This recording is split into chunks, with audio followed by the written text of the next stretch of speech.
కురిపించి వారి నుంచి సమాధానాలు రాబట్టే ప్రయత్నాలు చేస్తున్నారు. ఉక్కిరి బిక్కిరి చేసిన deputy CM Pawan Kalyan president మనం బ్రేకింగ్ న్యూస్ చూస్తున్నాం. 15వ ఆర్థిక సంఘం నిధుల మళ్లింపుపై అధికారులను ప్రశ్నలతో సంధించి స్థానిక సంస్థలకు ఇవ్వాల్సిన నిధుల విషయంలో ఎందుకు ఇవ్వలేదని కూడా నిలదీశారు పవన్ కళ్యాణ్. స్థానిక సంస్థలకు చెందాల్సిన నిధులని సిఎఫ్ఎంఎస్ ఖాతాకు ఎంత మేర మళ్లించారన్న విషయాన్ని తమకు వెంటనే నివేదిక ద్వారా సమాచారం అందజేయాలంటూ కూడా ఆదేశించారు. తాగునీటి సరఫరాలో లోపాలున్నాయంటూ కూడా ఎత్తి చూపారు. ఇటీవలనే తాగునీటి సమస్య వల్ల విజయవాడలోని కొన్ని చోట్ల ప్రజలు ఇబ్బందుల పాలయ్యారు. డయేరియా కేసులు కూడా వస్తున్నాయంటూ పవన్ కళ్యాణ్ లేవనెత్తారు. సీజన్ల వ్యాధుల కట్టడికి వెంటనే తక్షణమే నియంత్రించేందుకు విధానాలను రూపొందించాలంటూ కూడా ఆయన అధికారులు ఆదేశించారు.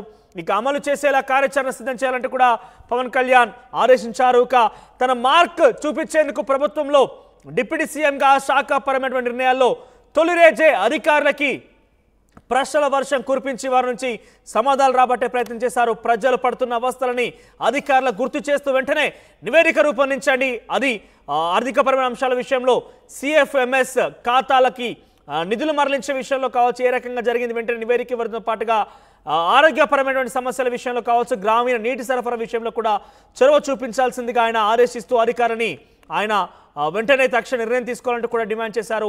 వాళ్ళకి ఆదేశాలు జారీ చేస్తారు, ఆర్డర్ ఇస్తారని మాట్లాడదాం. ఇదే అంశానికి సంబంధించిన ప్రతినిధి కృష్ణమోహన్ లైవ్లో సిద్ధంగా ఉన్నారు. కృష్ణమోహన్, కాస్త దూకుడుగానే పవన్ కళ్యాణ్ తన శాఖాపరమైన విధానంలో అధికారులతో మాట్లాడుతున్నారు. సో ఈ రోజు ఎటువంటి అంశాలు చర్చకు వచ్చాయి, ఎటువంటి విషయాల్లో పవన్ కళ్యాణ్ నిర్ణయం తీసుకున్నారు? ఎస్ మనోజ్, పవన్ కళ్యాణ్ నిన్న మొన్న వరుసగా శాఖాపరమైన చర్యలకు సంబంధించి చాలా రివ్యూస్ అయితే చేశారు. అయితే ఈరోజు అసెంబ్లీ జరుగుతోంది. అసెంబ్లీ ముగిసిన వెంటనే పూర్తిగా కూడా అసెంబ్లీ ప్రాంగణంలోనే పైన ఉన్న గదిలో ఒక శాఖకు సంబంధించిన అధికారులు అయితే మాట్లాడే ప్రయత్నం అయితే చేశారు. అయితే చాలా ఉక్కిరి బిక్కిరి చేసిన పరిస్థితి అయితే కనబడుతుంది. బేసిక్గా జగ్గయ్యపేట లాంటి విజయవాడ పరిసర ప్రాంతాల్లో ఉన్న జగ్గయ్యపేట లాంటి ఏరియాల్లో డయేరియా 2-3 రోజుల నుంచి విస్తరించున్న పరిస్థితి అయితే ఉంది.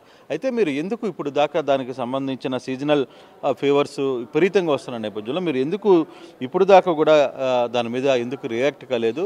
అసలు ఏం జరుగుతుంది? కార్యాచరణకి మీకు ఏమైనా వాటిని కట్టడి చేయడంలో కావచ్చు, తాగునీటి సరఫరాలో ఎక్కడ లోపాలు ఉన్నాయి, వీటన్నిటి మీద నాకు కంప్లీట్ డేటా కావాలని చెప్పి ఆయన అడిగిన పరిస్థితి. చాలా క్వశ్చన్స్తో అధికారులు అయితే ఉక్కిరిబిక్కిరైన పరిస్థితి అయితే కనబడుతుంది. స్థానిక సంస్థలకు ఇవ్వాల్సిన నిధులకు సంబంధించి నిధులు ఎందుకు ఇంతవరకు ఇవ్వలేదు అనేది కూడా ఆయన మాట్లాడిన పరిస్థితి. 15వ ఆర్థిక సంఘం నిధులు మళ్లింపులు ఏ విధంగా జరిగాయి, ఎక్కడికి వెళ్ళాయి నిధులు, డబ్బులు, దానికి సంబంధించిన డేటా మొత్తం కావాలని చెప్పి అడిగారు. అలాగే ఆర్థిక సంఘం సంబంధించి స్థానిక సంస్థలకు చెందాల్సిన నిధులని సిఎఫ్ఎంఎస్ ఖాతాలకి ఎంత మేరకు మళ్లించారు, అసలు ఆ డబ్బులు సిఎఫ్ఎంఎస్ కాకుండా వేరే ఖాతాలకు ఏమన్నా వెళ్ళాయా, అసలు ఎక్కడ ఈ పొరపాట్లు జరిగాయి అనే దాని మీద మీరు నాకు క్లారిటీ ఇవ్వాలి. బహుశా 2-3 రోజుల్లోనే మళ్ళీ దీని మీద చర్చ అయితే జరుపుతున్నాను. ప్రధానంగా సీజనల్ డిసీజెస్ ఏవైతే ఉన్నాయో, డయేరియా కావచ్చు, మలేరియా కావచ్చు, ఫీవర్స్ రావడం జగ్గయ్యపేట లాంటి ఏరియాలో చాలా పెద్ద ఎత్తున 2 రోజుల నుంచి ఈ పరిస్థితి ఉన్న నేపథ్యంలో అసలు ఎందుకు మీరు వ్యవహారం మీద ముందుగా వాటర్ సప్లై వ్యవహారంలో కావచ్చు, లేకపోతే ఇతర అంశాలకు సంబంధించి ఎందుకు ఇంత నిర్లక్ష్యంగా ఉన్నారు? మీరు ఇమీడియట్గా దాని మీద రియాక్ట్ కండి అని చెప్పినప్పుడు రాత్రికి ఒకవైపు మెడికల్కి సంబంధించిన మంత్రి సత్యకుమార్ కూడా నిన్న రాత్రి అధికారులతో మాట్లాడి ఇమీడియట్గా రియాక్ట్ కాండి అని చెప్పి మాట్లాడిన తర్వాత రాత్రికే వాళ్ళందరూ కూడా జగ్గయ్యపేట లాంటి ఏరియాలో కూడా వెళ్ళి దానికి సంబంధించిన మొత్తం దాని ఒక కంప్లీట్ రియాక్షన్ ఆఫ్ ప్లాన్ను తీసుకునే ప్రయత్నం కూడా చేశారు. అంటే ఏదేమైనా సరే కొంత శాఖల మధ్య కోఆర్డినేషన్ కూడా ఇక్కడ కనపడుతుంది. ఎందుకంటే నిన్న రాత్రే మెడికల్కి సంబంధించి సత్యకుమార్ వ్యవహారం మీద సీరియస్గా రియాక్ట్ అయ్యారు. రాత్రికి అక్కడికి ఎంప్లాయీస్ని పంపించారు. ఆ ఏరియాలో ఏం జరిగింది అనేది కనుక్కునే ప్రయత్నం చేశారు. దాన్ని అరికట్టే ప్రయత్నంలో ఎంతవరకు ఎఫెక్ట్ పెట్టాలో చెప్పిన పరిస్థితి. అయితే మరోవైపు ఈరోజు తాగునీటి సరఫరాలో ఎక్కడ ప్రాబ్లం జరిగింది, తాగునీటి ఎందుకు ఈ ఇష్యూస్ వచ్చాయి అంటే క్లారిటీ ఉంది. ఒక శాఖకి ఒక సంబంధించిన మధ్యలో కొంత కోఆర్డినేషన్ కూడా కనపడుతుంది. అందువల్లనే ఈ డేటాని మొత్తం పవన్ కళ్యాణ్ అధికారులని స్పష్టంగా మాట్లాడగలిగిన పరిస్థితి ఉంది. రాత్రి సత్కుమార్ ఇదే వ్యవహారంలో స్పీడ్గా స్పందించారు. ఉదయం చూసుకుంటే పవన్ కళ్యాణ్ దీని మీద తాగునీటి సరఫరాకు సంబంధించి ఎందుకు ఇక్కడ ప్రాబ్లం జరిగింది, ఎందుకు డయేరియా రావాల్సిన పరిస్థితి వచ్చింది, ఆ సంబంధించిన ఆహారాలని ఆయన మాట్లాడే ప్రయత్నం చేశారు.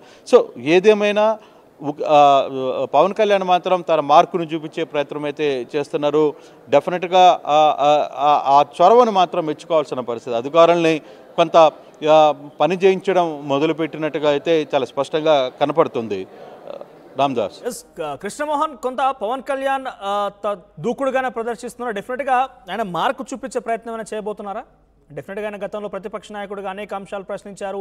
గ్రామ పంచాయతీల తీరు మీద విషయంలో కావచ్చు, గ్రామ పంచాయతీ నీటి సరఫరా విషయంలో కావచ్చు, అన్నిటి కూడా కొంత గతంలో ఆయన ప్రశ్నలు సంధించారు గత ప్రభుత్వం మీద. ఈసారి అయినా కొన్ని ఆ విషయాల్లో మార్పు చూపించే అవకాశంగా మార్క్ కనబడే అవకాశం ఉందా?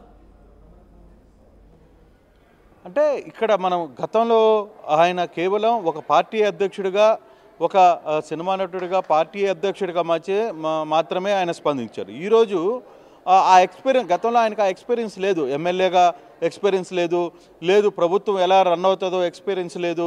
సో ఏ విధంగా ముందుకు తీసుకెళ్లాలో ఆ ఎక్స్పీరియన్స్ లేదు.